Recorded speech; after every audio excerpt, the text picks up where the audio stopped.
Hello everyone, this is Al Fadi and we'd like to welcome you back to this brand new video series that we have titled The Qibla Controversy, King versus Gibson. And as we have laid out already the plan and the argument, myself and Dr. Jay Smith, who is with me here in studio, we left you last time with this, that we will begin to go through a number of presuppositions that Dr. King have used to refute the findings and the argument of Dan Gibson that the initial direction of prayer or Qibla by early Muslims was not really clear and it wasn't always towards Mecca. And with that says, I'd like to welcome Dr. J back and ask him to unpack these presuppositions for us one video at a time. Thank you so much. It's good to be back again. And we are aware of the fact that both King and Gibson agree on one thing to begin with, and that is that these Qiblas are all askew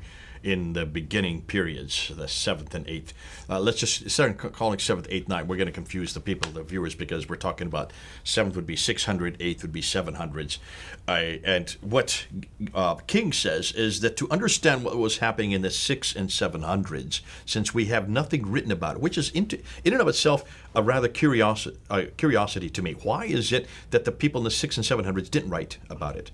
They couldn't write, and this is something we've come up with other difficulties when we're looking at Muhammad's biography, and we did this earlier when we're looking at how the whole problem with Mecca, when we did this earlier in our other episodes in 2018. We brought this up over and over again. It's odd to me that for about 200 years nothing is written down about this man Muhammad, about his life, about Mecca, about these people called Muslims, this religion called Islam. Nothing is written down about all this emerging period, this most important period of Islam, because this is where it was created. They didn't write down anything about what was happening about themselves. And this is always a big curiosity. And Muslims, if you could help us out with this, why do you think they didn't write any of this down? Why do you think all of this is just a blank? There's nothing there for around 200 years. And for 200 years, if nothing is written down, things were happening. A whole religion was was starting to be created. And you can see why Dan Gibson comes in and he asks this very same question that King is noticing. When you talk about zeroing on the Qiblas, they are all askew because the buildings are still there. The foundations are still there. Over 100 of these mosques, Dan Gibson has gone and he's actually gone to them and he's photographed them and he's found the GPS coordinates for every one of these Qibla walls. And he is asking a very pertinent question. King doesn't think so, and King does not. Is very angry with Dan for even bringing this up. And you can see that this is there is an ego that is being hurt here. This is really an egotist's response. And you can see he does not want to have to deal with this amateur coming out of Canada. He does not want to have to deal with this upstart who has no degree, who has not studied under him, has not come and studied and read, he believes, in any of these books. So let's go back with that presupposition we talked in the earlier episode. His presupposition is, since we don't know, since it is tabula rasa, nothing is there, we can't understand why these Qiblas are there, why these Qiblas are facing the wrong direction, why none of them, not one is facing Mecca, not one. That's hugely important. Not one is facing Mecca. We've got to find out why. And the best way to go is to go back to these 800, 900, and 1000 AD. Those people who were writing in those centuries. Not to the 6 and 700s where these mosques were being built. Don't go to them because there's nothing there. Let's go and see what the 800, 900, and 1000s. And what's fascinating, he does admit that they are also surprised too. They don't know why they don't have these Qiblas in the right direction. They don't understand. Now, that's a curiosity to me. If they're so close to that event, if they're so close to that place, how come they don't have anything written about these Qiblas? That is interesting to me, and especially when you find, diversions, and as you stated it earlier, and we did that in our previous episodes, series, I should say, about the unknown history of Islam, that there are 4 different, basically, group of directions, if you wish. This is Gibson's response to this. And King says, no, there's not 4. There's as many as you want to be. Actually, there's so many directions. And this is why you can see there is an agenda here. Absolutely. Huge agenda. King wants us to believe that there are so many that everyone is different because everyone has a different reason. Yeah. Gibson say no. It's not really that confusing. In fact, these people were actually pretty good. King says no, they're not good. They're actually terrible. They can find directions. They can travel. I mean, King starts from the premise that they can't. And that's what we need to start with. His whole presupposition is, since they're so early, they are barbaric, they're clueless, these people don't know their direction, they have no idea what they're doing, therefore, none of their Qiblas are correct. Therefore, for that reason, we need to see what the 800, 900, and 1000 people say about them, which is fascinating because they try to make sense of it and they actually come up with lots of responses, which is contradictory from King's standpoint, right? If they have no idea what they're doing, and yet 800, 910 that he's going to quote now says this is what they're doing here, this is what they're doing here, this is what they're doing here, and they're going to come up with 7 different reasons of why they're doing this, then I would suggest, isn't that contradictory from the first statement you just made? You just made a contradiction. They don't know what they're doing. Oh, yes, they do know what they're doing, and here's the reason. No, they don't. You can't do it that way. You've got to go and see what's on the ground. And that's where Gibson has been very helpful, because Gibson says, listen, I'm not going to listen to these medieval scholars because these medieval scholars don't know. They admit that they don't know. Are you listening to this, King? Are you hearing this? They do not know. They would like to know. This is their conclusions. Why don't we go back to those actual buildings? Let's go back and see if they're all over the place. And what he found is they're not all over the place. There are actually 4. Let's look at them now. Let's look at the slide. This is a slide we've put up before. This one here. Here are the 4 different directions. You've seen this before. It's all over the internet. You can just go up and put Qibla, Petra, and this will come up. This is from Gibson's own book, and you can see that from the very beginning of Islam. So if Islam began, let's just put the date on it. Let's just say 610, but more like let's say 632, because that's when Muhammad died. Let's start with 632, okay? So from 632 up until 706. So we're talking about roughly 70 years. For the first 70 to 80 years, every Qibla is facing Petra. And I mean, what a coincidence, right? I mean, that they're all facing the same direction. I thought you just told me that the argument is that they're confused, they're illiterate, they don't know what they're doing. Why every one of them is facing in one specific direction? Absolutely. And they're doing a very good job of facing in one direction. Exactly. They're doing a great job. And then suddenly in 706, a Qibla appears. And guess what it's called? Kaaba? It's called Wasit. Al-Wasat, yeah. What does in Wasit between. mean? Exactly. In between. The first Qibla in 706 that appears that actually shows another direction. And it's named by Al-Hajjaj the Wasit Mosque. And why? There is a political reason behind that. I love this. This is what gets me so excited. When you look and see where that Qibla is, it's in the middle of the desert. There's nothing there. It's not in any city. It's not in any town. There's no rock. There's no hill. There's no mountain. It's just bare sand. There's nothing it's pointing towards until you back up a little bit, and you back up and you look and see where it's facing. It's exactly between 2 cities. Guess what the 2 cities are? Petra and Mecca. Exactly. It comes exactly between Petra and Mecca. So somebody's taking the middle ground. It's a political statement. Now can you see why it's called Wasit? Between. Right. Now, isn't that a perfectly... Now, stop and think. What does that tell you then about Al-Hajjaj? Well, I mean, he was a political rebel, technically speaking. He has some tensions with what was going on at the political arena of his days. He was the governor under Abdul Malik, so he's the governor under the Umayyads. Right. He's way over in Iraq. Yeah. He's up in the eastern coast, so he's off to the east. He is what used to be the Sassanid area, so he's in charge of that whole land.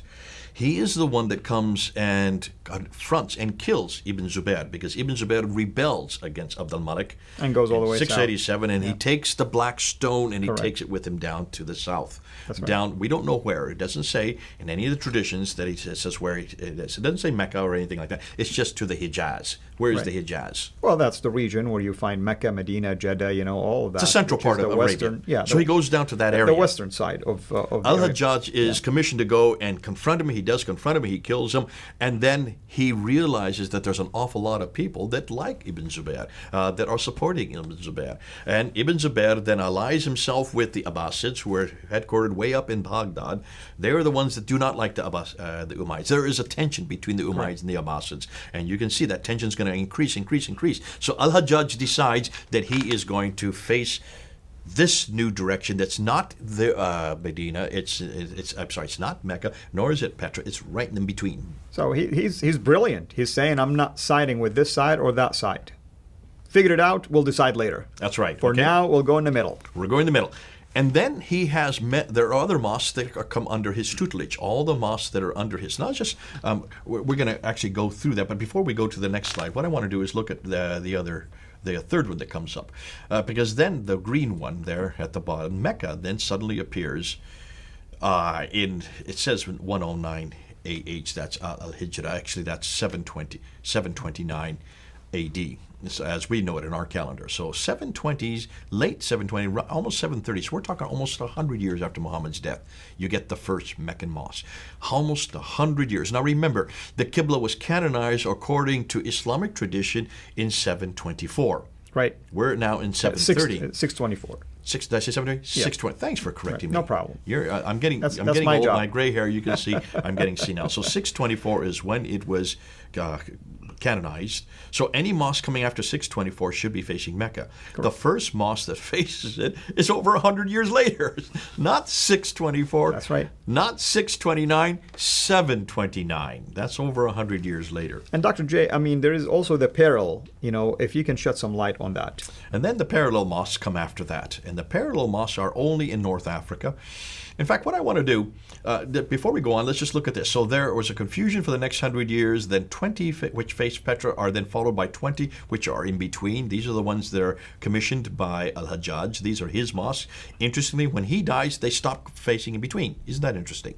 Right. So it only follows his life. In other words, what you're saying, if we look at this group right here, there is an explanation for it. For every one of these. And Gibson's going to go into the explanation. And we're not seeing like 200 directions or 100 directions that don't match. No, there is a science behind each one of them. 4 different directions for 4 different reasons. Right. 10 face Mecca and 6 are parallel. Now, that was not finalized towards Mecca until well into the Abbasid period. They start to be finalized about 749 when the Abbasids finally take over and they supersede the Umayyads. Then all the new mosques start to face Mecca. There are still some holdouts. You'll get the holdouts all the way up until 876, which then finally every mosque from 876 till today are now facing Mecca. So that's almost 200 years too late. Now let's just take a look at each one. So let's look at each one. Here's the first one right here. This is Qibla number 1. This is the Petran Qiblas. And they are all facing, up until 706, uniquely Petra. But take a look how far away they are. Guangzhou. Right. Do you see that way over in the right? That's right. That's Canton. That's in China. That's just across the border from Hong Kong, where all these problems we're having right now in the news. That's thousands of miles away. What a coincidence that they're all facing one specific location. Look at Sherman in Juma. That's in southern India. That's in Kerala. That's thousands of miles away. And look at it's facing exactly towards Petra. Now, I want you to look at Sana'a. And if it's in the south, it's in Yemen. It is also facing Petra, but you could almost say it's facing Mecca too, can't you? You could, but they're both north. They're both north. We're going to get to that later on because King points that out. It's facing Mecca. Look, Sana'a. He wants me to say it. I would say yes, but more specifically, it's actually more correctly facing Petra. But then take a look at the ones in Anjar, Khirbat, Al-Minya, Jerusalem, and Jericho in the north. They're facing south, more or less towards Mecca too, because they're in the north. But where are they specifically facing? They're all Petra. Same thing. If you look at it, and this is why this argument's going to come up, because he does say this, King does say this, says the ones in the south are facing more or less north towards Mecca. The ones in the north are more or less facing towards Mecca. No, they're not more or less. We're going to confront this really hard, and I wish Dan Gibson would have confronted it a little bit more difficult, more harder, because if you look at the map, and if you just look at Dan Gibson's work, they are uniquely, specifically facing Petra, within 2 degrees off. 2.7 at the worst. But we're going to get back to that thing. Let's look at the second one. Here comes the in-between, starting with Wasit. Wasit's right there over on the right. It's the very first one. It means it's where Al-Hajjaj is from, and that's why he built it. And it means in between. Yep. And all the other ones that are ringed up in the north, they're all in between, facing nowhere except halfway between Petra in the north and Mecca there in the south, the two circles. So this is, and they are the most specific, as we're going to see. They are the most exact. Okay, so there's Al-Hajjaj's mosque. Then we're going to get to, we're going to talk about, we've already talked about between, I want to get to the third one, which is Mecca itself. Let's look at that one there. And you can see the Meccan mosques. There you can see those begin to appear from 727. Some say 729. It could be either one of those two dates, roughly the late decade of the 720s. So it's over 100 years after supposedly the canonization of Absolutely, Mecca. over 100 years later. Yeah. And it doesn't really become unified until 876, which is 200 years later. And you can see that they are then finally facing Mecca. So let's continue on, because this is, I want to get to the fourth one, and this is the parallel ones, which you can put up on the screen there. And the parallel ones, take a look at them. They are facing somewhere in the southern part of Africa. What in the world is in southern part of Africa? That doesn't make sense. But they all are parallel to a line between Petra and Mecca. And the reason is? We're going to get to that. So hold on to that, because I want to, before I just answer this, because it'd be easy just to answer it, I would like to actually confront and say, why is it that we have these mosques facing in different directions? And this is, I think, an excellent point for us to end this episode. And when we come back, we'll pick it up again by beginning to look at those presuppositions by Dr. King. Hopefully, everyone is enjoying this series, and you can see why we're calling it the Qibla controversy. And so far, we have shown enough evidence to support, actually, the work of Dan Gibson. Again, we're not here to try to judge either side, but we are trying to unpack for you the data. And now we're going to give also Dr. King his own voice in the next video or 2 or 3, however long it will take us, to see his response to the data that Dan Gibson has presented. And until we meet again, have a blessed day. Thank you for watching. Please like our video, and we encourage you to subscribe to our YouTube channel, Sira International. And be sure also to click the bell so that you receive notifications whenever we upload new videos into the channel. And finally, I like to prayerfully encourage you to become a patron through Patreon. Your giving is much needed and will enable us to produce more and more of videos like this so that we can publish them on a weekly basis. So thank you in advance.